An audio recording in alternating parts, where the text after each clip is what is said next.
La Chine surveillote de près la guerre entre l'Inde et le Pakistan. C'est parce que la Chine développe rapidement son armée. Son budget militaire augmente chaque année. Elle achète beaucoup d'armes et forme des millions de soldats. L'objectif du Parti communiste chinois est de prendre un jour le contrôle des États-Unis. C'est pourquoi il porte un grand intérêt à la guerre entre l'Inde et le Pakistan. C'est l'une des premières utilisations de matériel chinois dans un conflit militaire. Cependant, la Chine est parfois qualifiée de tigre de papier en raison de son armée. Bien que l'armée de libération du peuple puisse probablement défendre le Parti communiste chinois en Chine, elle n'est pas prête pour une guerre à l'étranger. C'est parce que l'ALP n'a pas d'expérience de combat. Sa dernière guerre était une invasion du Vietnam en 1979 qui s'est très mal passée. Ces dernières années, ils n'ont combattu que dans le cadre des opérations de maintien de la paix de l'Organisation des Nations Unies. Un des déploiements de l'Organisation des Nations Unies s'est terminé en horrible catastrophe, tuant 2 soldats chinois. Alors, pour comprendre pourquoi la Chine a du mal à projeter sa puissance à l'échelle mondiale, il vaut la peine de regarder cet incident. Cet incident a révélé au monde entier les faiblesses de l'armée chinoise. Les bots du Parti communiste chinois n'apprécieront pas cette vidéo et lanceront probablement une attaque massive pour en réduire la portée. Donc, pour nous aider à lutter contre ces bots, cliquez sur j'aime et abonnez-vous ci-dessous. Merci beaucoup. En 2015, la Chine a envoyé des troupes pour soutenir les opérations de l'Organisation des Nations Unies, des années après avoir rejoint l'organisation de supervision des troupes de l'Organisation des Nations Unies en 1990. L'Organisation des Nations Unies a envoyé un total de 700 soldats et commandants chinois, formant le premier bataillon d'infanterie chinois. Ce bataillon a été dépêché à Juba, capitale du nouvel État du Soudan du Sud. C'est le pays le plus récent du monde, ne s'étant séparé du Soudan qu'en 2011. Mais en 2013, seulement 2 ans après la création du pays, le Soudan du Sud est entré en guerre civile. Le président Salva Kiir a accusé le vice-président, Rieka Machar, de vouloir prendre le contrôle du gouvernement, déclenchant une guerre civile multifacette épuisante, avec beaucoup de violence ethnique. Finalement, le conflit ne s'est terminé que des années plus tard, en 2020, causant près de 400 000 morts liés à la guerre, créant 1 500 000 réfugiés et déplaçant 2 millions d'autres à l'intérieur du pays. Mais en août 2015, un espoir est apparu, après que les 2 parties aient accepté un cessez-le-feu. Ils seraient protégés par les casques bleus de la mission des Nations Unies au Soudan du Sud, ou mission des Nations Unies au Soudan du Sud. Les casques bleus chinois, stationnés à Juba, étaient censés protéger et fournir de l'aide à la population locale de la capitale, une ville de plus de 300 000 personnes à cette époque. Les casques bleus chinois n'étaient pas seuls, cependant, car l'Inde, l'Éthiopie, le Rwanda et d'autres ont également contribué beaucoup de troupes. Au total, 12 500 troupes de 61 pays étaient présentes au Soudan du Sud, dont quelques milliers stationnés dans la capitale. Les troupes chinoises étaient positionnées à l'ouest de la capitale, en périphérie. Cela comprenait la maison de l'Organisation des Nations Unies, et 2 camps de réfugiés appelés sites de protection des civils 1 et 3. Il y avait aussi un autre périmètre de l'Organisation des Nations Unies au nord-est, près de l'aéroport de Juba, où les autres pays avaient leurs troupes. Ce périmètre près de l'aéroport était un centre logistique avec un hôpital de niveau 2 équipé d'outils chirurgicaux. Il était aussi bien plus près du centre-ville, où se situait la majorité des ambassades internationales. Mais la mission de maintien de la paix à Juba était condamnée à l'échec. Alors que ces unités de l'Organisation des Nations Unies étaient dans la ville, les 2 côtés du conflit devenaient de plus en plus anxieux. Violant le traité de paix, les soldats des 2 côtés ont commencé à établir des bases près ou à l'intérieur de la capitale. Les rebelles ont dépêché 1400 soldats dans la capitale, tout près des forces gouvernementales. Au total, il y avait 10 camps militaires soudanais dans ou autour de la ville. Cela devait mal tourner, et le 3 juillet, un lieutenant, fidèle au vice-président, a été tué. Le 7 juillet, une bagarre a éclaté, tuant 5 soldats fidèles au président. À partir de ce moment, la situation s'est vraiment détériorée. Le jour suivant, Kiir et Machar ont voulu mettre fin à la violence en se rencontrant au palais présidentiel. Mais les gardes du corps du vice-président et le bataillon présidentiel se sont retrouvés dans une fusillade pendant la conférence de presse. À Juba, les troupes des 2 camps se sont violemment affrontées. Les forces gouvernementales ont finalement pris le contrôle de la majeure partie de la ville. Les casques bleus de l'Organisation des Nations Unies sont restés en marge, et pour le moment, les bases de l'Organisation des Nations Unies ont été épargnées. Cependant, le 10 juillet, le président Kiir a ordonné l'assassinat de Machar. Les forces gouvernementales ont envahi la ville avec des chars, de l'artillerie, des avions de chasse et des hélicoptères, ignorant totalement les règles de la guerre. Pendant des jours, les forces gouvernementales ont pu piller la ville et commettre d'innombrables crimes de guerre, tuant des centaines de civils. Face à cette violence, les casques bleus ont refusé de quitter leur périmètre pour tenter d'y mettre fin. Pire encore, la protection des sites civils eux-mêmes n'était pas sûre. Des dizaines de milliers de civils ont rejoint les milliers de personnes déjà présentes dans les sites de l'Organisation des Nations Unies pour y trouver refuge.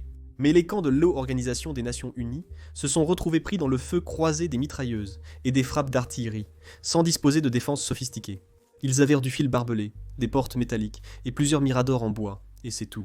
Il n'y avait pas de choses comme des abris anti-bombes avancés ou des murs en béton armé. Parce que la situation était si désespérée, les troupes chinoises ont abandonné la zone extérieure du périmètre et se sont repliées vers le centre, laissant de nombreux civils et travailleurs humanitaires sans protection. Le 10 juillet, une bombe a frappé un véhicule blindé de transport de troupes, tuant 2 casques bleus chinois et en blessant 8. La seule clinique de niveau 1 dans le périmètre manquait d'équipements médicaux avancés, empêchant les casques bleus chinois de soigner correctement les blessures de combat. La violence urbaine les empêchait également de se rendre à l'hôpital de l'aéroport. L'absence de soins médicaux adéquats a probablement coûté la vie au 2e casque bleu chinois lors de l'attaque. Alors que la mission de maintien de la paix s'effondrait, les soldats soudanais ont fait des ravages dans les camps de réfugiés, volant 30 millions de dollars de fournitures de l'Organisation des Nations Unies, y compris suffisamment de nourriture pour nourrir 200 000 personnes pendant 1 mois. Ils ont également fait des choses horribles aux réfugiés que nous ne pouvons pas couvrir ici sur YouTube. L'opération de maintien de la paix chinoise n'a cependant pas été un échec total, car ils ont réussi à abriter 9000 civils au centre du camp. Cependant, avec plus de 300 victimes civiles, dont 20 dans le camp de réfugiés lui-même, et des travailleurs humanitaires agressés juste à l'extérieur des camps, beaucoup ont critiqué la performance de la Chine. Cela comprenait le Centre américain pour les civils en conflit, ou Centre américain pour les civils en conflit. Ils ont blâmé les casques bleus chinois de ne pas avoir fait leur devoir, affirmant qu'une grande partie de la violence aurait pu être évitée. Selon les allégations, l'Organisation des Nations Unies avait ordonné aux casques bleus d'élargir le périmètre et de séparer les 2 parties, mais les troupes chinoises et les autres casques bleus sont restés dans leur base. Au lieu de cela, ils ont abandonné leur poste et n'ont riposté qu'à quelques occasions. L'ex-secrétaire général de l'Organisation des Nations Unies, Ban Ki-moon, mécontent de la situation, a ordonné une enquête indépendante. Un rapport de l'Organisation des Nations Unies a attribué l'échec de la protection des civils face à une violence horrible à un leadership chaotique.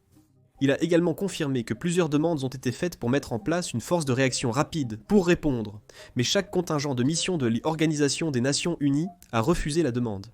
Finalement, les 1800 soldats d'infanterie de l'Organisation des Nations Unies ont été sous-utilisés pendant la bataille. En se mettant à leur place, il est compréhensible qu'ils n'aient pas voulu quitter les bases. Ils n'avaient que quelques véhicules blindés de transport de troupes blancs et des armes légères, insuffisants face à des armées équipées de mortiers, chars et avions de chasse. De plus, il est extrêmement difficile de séparer 2 parties en conflit sans pouvoir recourir à la force, ce qui était interdit aux casques bleus de l'Organisation des Nations Unies. En tant que gardien de la paix, vous ne pouvez utiliser la force que pour vous défendre ou protéger les civils lorsque c'est absolument nécessaire. En fin de compte, cette situation était trop complexe pour les casques bleus, d'autant plus que les forces de l'Organisation des Nations Unies n'avaient pas de commandement unifié, ce qui a contribué à l'échec. Il y avait des ordres contradictoires des troupes chinoises, éthiopiennes, népalaises et indiennes, et les troupes chinoises ont refusé de prendre des ordres de commandants étrangers, parce qu'elles n'avaient pas été formées pour le faire, et ce n'était pas le seul problème avec leur formation. En fait, les casques bleus chinois ne comprenaient même pas les règles d'engagement, demandant à plusieurs reprises à leurs commandants qu'ils sont autorisés à tirer. Cela n'a qu'aggravé le chaos. Mais si les casques bleus sont impuissants face aux difficultés, quel est l'intérêt des opérations de maintien de la paix ? Leur mandat était de protéger les civils de la violence. Cependant, avec des centaines de victimes civiles lors de la bataille de Juba, ils ont échoué dans leur mission. La Chine nie ces accusations. Un porte-parole du ministère de la Défense chinois a qualifié le rapport civique de spéculation malveillante. Il a affirmé que les casques bleus chinois sont restés à leur poste, organisant des renforts et poursuivant leur mandat de l'Organisation des Nations Unies mission tout en secourant les blessés. L'enquête indépendante de l'Organisation des Nations Unies a remis en cause cet argument. De plus, la Chine maintient qu'elle n'a jamais eu le devoir de protéger les gens hors du périmètre et que l'ordre de séparer les 2 côtés était irréaliste. Il n'y a eu aucune conséquence majeure après la fin de la bataille, bien que la Chine ait demandé au gouvernement sud-soudanais de punir ce responsable du meurtre de 2 casques bleus chinois. Pendant ce temps, les opérations de maintien de la paix chinoise à Juba n'ont fait que continuer. Les troupes ont dû être remplacées, cependant, en partie parce qu'elles étaient trop traumatisées pour faire du maintien de la paix. Lors de leur patrouille, ils refusaient de quitter leurs véhicules blindés, n'osant que regarder par les fenêtres. Mais depuis, la Chine envoie un nouveau bataillon chaque année, et en décembre 2024, le 11e bataillon de maintien de la paix a été accueilli à Juba. Selon l'Organisation des Nations Unies, ces nouveaux casques bleus chinois sont prêts au combat. Xi Jinping a probablement tiré des leçons des erreurs passées, car il a ordonné une restructuration majeure de l'armée chinoise en 2017, un an après la catastrophe de Juba. En somme, la mission n'a pas été un échec total pour la Chine, car elle leur a permis d'apprendre et de s'améliorer. C'est aussi pourquoi la Chine a continué à participer à de nouvelles missions de maintien de la paix de l'Organisation des Nations Unies, même après la catastrophe de Juba. Depuis 2015, la Chine a envoyé plus de 50 000 soldats à l'étranger, dans le cadre de 24 différentes missions de maintien de la paix de l'Organisation des Nations Unies, devenant le 9e plus grand contributeur de casques bleus. Au total, 16 casques bleus chinois ont perdu la vie lors de ces missions, faisant le sacrifice ultime au service des autres. La Chine est aussi disposée à donner beaucoup d'argent, devenant le 2e plus grand bailleur de fonds des missions de maintien de la paix de l'Organisation des Nations Unies, juste après les États-Unis. Tout cela est très utile pour maintenir la stabilité dans les pays les plus vulnérables du monde. Mais comme le soulignent les gens, cela sert également les objectifs propres de la Chine d'obtenir de l'influence à l'étranger. Le Soudan du Sud illustre bien cela. Le pays a une tonne de pétrole, avec près de 4 milliards de barils en réserve prouvée. La Dar Petroleum Operating Company au Soudan produit actuellement 90 000 barils de pétrole par jour.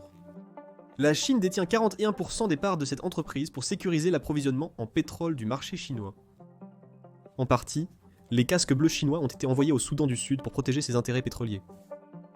Il y a aussi 3000 milliards de pieds cubes de gaz naturel inexploités au Soudan et au Soudan du Sud combinés. D'autres ressources naturelles incluent le fer, le cuivre, l'or et les métaux des terres rares. Comme le pays est encore sous-développé, il y a une tonne d'opportunités dans l'infrastructure. La Chine a récemment achevé un nouveau projet d'infrastructure au Soudan du Sud, appelé le pont Clément Mboro, mais elle essaie également d'obtenir de l'influence dans le pays avec des accords plus douteux. La Chine est l'un des plus grands fournisseurs d'armes aux deux côtés du conflit au Soudan du Sud, donc peu importe qui gagne, ils sont dépendants de la Chine. Il est ironique de vendre des armes tout en prétendant maintenir la paix. Cela révèle les ambitions de la Chine au Soudan du Sud, gagner en influence et acquérir une expérience au combat. L'Organisation des Nations Unies considère comme acquis que les pays agissent toujours par intérêt personnel. Malgré tout, les apports de la Chine restent clairement bénéfiques pour l'organisation. Cependant, le maintien de la paix de l'Organisation des Nations Unies pourrait ne pas résoudre le problème fondamental du manque d'expérience de combat de la Chine. Les casques bleus chinois peuvent de beaucoup apprendre sur la gestion des bases militaires et la façon de gérer les menaces. Mais les opérations de maintien de la paix de l'Organisation des Nations Unies sont toujours très limitées. Juba n'était pas le premier lieu d'échec des opérations de maintien de la paix de l'Organisation des Nations Unies. Les casques bleus de l'Organisation des Nations Unies se sont retrouvés à plusieurs reprises pris dans des tirs croisés, échouant à protéger les civils locaux. L'un des plus grands échecs du maintien de la paix de l'Organisation des Nations Unies est survenu lors de la guerre de Bosnie, avec le massacre de Srebrenica, en 1995. C'était le pire génocide en Europe après la Seconde Guerre mondiale, avec plus de 8000 Bosniaques tués par les Serbes de Bosnie. Pire encore, ces civils pensaient être protégés par des bataillons de l'Organisation des Nations Unies venant des Pays-Bas. Mais le soi-disant Dutchbat n'avait que 370 casques bleus, et ils étaient seulement légèrement armés. Ils n'étaient pas de taille face à l'armée serbe de Bosnie, et lorsque les Serbes ont voulu massacrer la population locale, Dutchbat n'a rien pu faire. Mais un échec encore pire s'est produit au Rwanda un an plus tôt.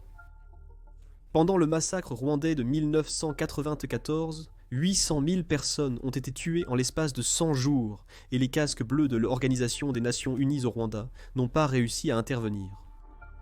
Il y avait moins de 3000 casques bleus dans tout le pays, et ils étaient gravement sous-équipés. L'Organisation des Nations Unies travaille sans cesse à perfectionner ses missions, mais le problème de base demeure. C'est parce que l'Organisation des Nations Unies a toutes sortes de règles sur la résolution pacifique des conflits. Il y a donc des règles d'engagement très strictes pour les casques bleus, et ils n'ont pas beaucoup d'armes létales à leur disposition. Cela paraît génial en théorie, mais implique que de nombreuses missions échoueront. Au final, les missions de l'Organisation des Nations Unies n'ont pas la force létale nécessaire au combat, et elles manquent souvent d'équipements avancés comme des chars, des avions de chasse et de l'artillerie. Cela est aussi dû aux contraintes budgétaires, et à la réticence des pays à engager leur propre matériel militaire. Si le problème persiste, un nouveau Juba pourrait survenir, paralysant les casques bleus et les empêchant de combattre. Dans cette optique, la Chine pourrait devoir chercher une nouvelle stratégie pour acquérir de l'expérience au combat. Une option serait de contourner l'Organisation des Nations Unies et d'aider directement les pays avec des opérations de maintien de la paix et antiterroristes. Cette approche offre plusieurs avantages, en particulier si vous formez vos propres troupes sans règles complexes.